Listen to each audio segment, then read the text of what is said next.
Hi, I'm Magnus. I'm here at my studio. I want to take you through a few steps of how I do drum recording. Let's take a look at how to place your microphones. First, let me run you through the close mics. For the kick drum, I use two mics. I use the electro-voice RE27. Inside the kick, it has a very punchy sound, and outside I use U47. It has a more soft sound with a lot of bottom end, and these two are a good combination. On the snare drum, I use Sennheiser 441, and the same actually for the bottom and the toms as well. The reason I use these MD 441s for the close miking is that I think they have a warm sound and defined, and they have a lot of punch as well. Usually I place it around, like, 4 or 5 centimeters over the snare drum, and not too far in, because I think it gets too boomy. You get too much of the bottom, and I keep it a bit away to give it a more detailed sound of the whole snare drum. I think this is a nice place to be, where you get a bit of everything. Still a lot of attack and air. I have this theory that if the siding microphone follows the direction of the siding, it gets a more detailed sound of the siding. On the toms, I have a bit more angle on the center because I want a bit more snap. I want to make sure I get enough definition. For overheads, I use some specially designed Giraffe audio G7s, they called, but there's not too many of them out there, so I'm kind of lucky to have these. These sound awesome for overhead as well. And I usually make sure that the distance from the center of the snare drum to the right overhead is the same to the one on the left, to make sure that the phasing between the two mics and the snare drum is the same. And then for room mics, I use these AKG 414 on Omni, but they would also do great for overheads. So if you can't get these specially designed Giraffe tube mics, then this would be a good substitute. And then in the center of the kit, I use this Neumann U47 tube mic, which I run through the compressor 1176 to give it a more kind of saturated sound. It has a lot of character, both the compressor and this mic, and it can really help glue the drum mix together. And in front of the kit, I use this Brüel Kjær 406. It's an Omni mic, and it sounds awesome. This was a demonstration of how I usually record drums, but I can show you a way where you can get a nice drum sound with only 3 mics. So this is how I would place 3 mics if I only had 3 mics for recording drums. This is kind of a modified Glenn Johns technique. I often call it the Len Sebenen way. Over the drums I have the typical placement of the right overhead to capture the kind of everything, especially the cymbals, the snare drum and the hi-hat. And on the right, which is kind of no longer an overhead, it's kind of a mic besides the drummer, which captures the floor tom and the cymbals, and kind of also the attack from the kick drum. And then in front of the kit, I have one mic as well to capture the kick drum and of course also the rest of the kit. And then again, I make sure that the distance from the center of the snare drum is the same as the one on the other mic over here. Of course, this way is a lot different to the way I normally do it, but this is a nice way to get everything with only 3 mics. But you can't get the same punch from the close miking, and you can't get the same stereo perspective as well. You gotta have a nice big drum room to get the big drum sound. This is another way that I would record drums with only 3 mics, where you have the 2 ambients and 1 overhead. The thing that is different with this setup is that you get a more ambient drum sound. This also can give you a more natural stereo image of the drums. The Glenn Johns technique and my version of it gives you a more defined stereo image with more attack and more in-your-face kind of sound. So that was 2 ways how to record a drum set with only 3 mics. And now I will go back to my default setup because I have a drummer coming in.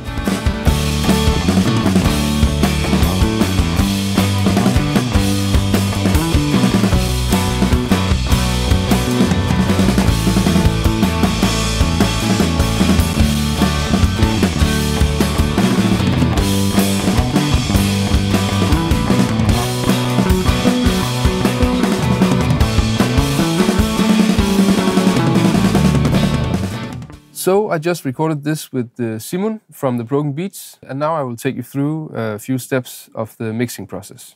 The first thing I do is I listen to all the mics separately to check that everything is all right. Here we have the mic inside the kick drum.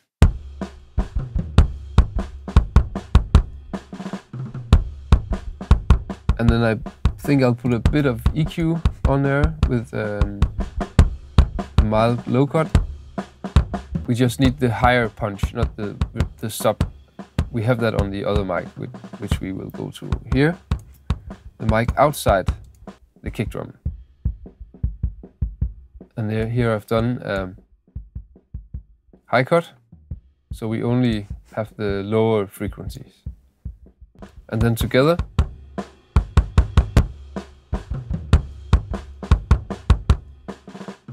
just the levels between those two. And then I'll put a mild compressor on each channel to have better control of the top end and the lower.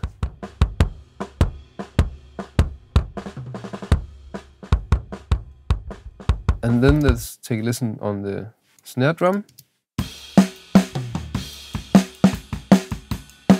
This is the top mic.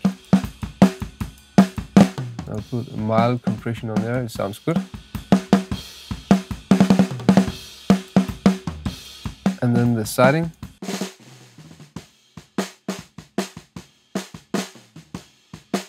With the low cut. And those two together. And I compress them. I compress these two together. And let's listen to the toms. I'll start with putting on a gate on each one to eliminate bleed between the mics. So I have a gate on each channel and a mild EQ just to pull down some mids and put up some top and high mids just to make the sound a bit clearer. And then a mild compression on each one. Let's take a listen to the mic at the center of the kit, the U47, which I've run through with the compressor 1176. With the two buttons in. I've taken some top out. And then a low cut as well, a mild low cut, because it has to have some bottom, but not too much to interfere with the kick drum.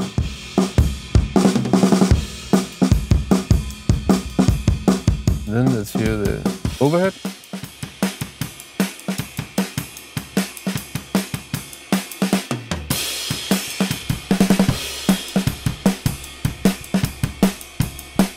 Sounds good, but I'll do a low cut here as well and put a mild compression on.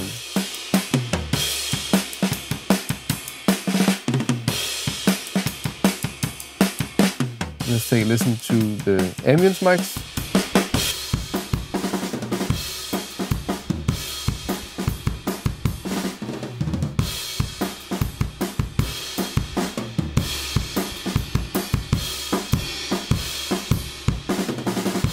I've taken out some of these high mids just to eliminate some of the harshness from the cymbals. And some mids as well that I didn't like, and some lower mids. And a bit of compression.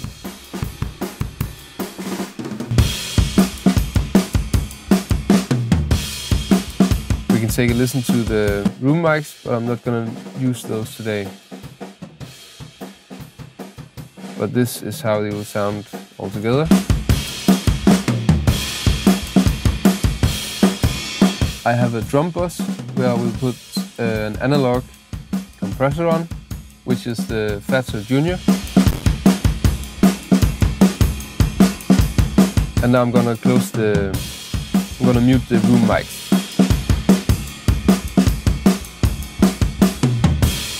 And then on the drum bus as well, before the compressor, I will put on a reverb, which is the TC DVR 250.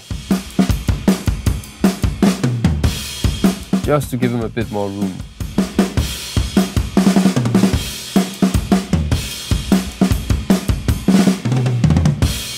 Now let's take a listen to the drums in the mix.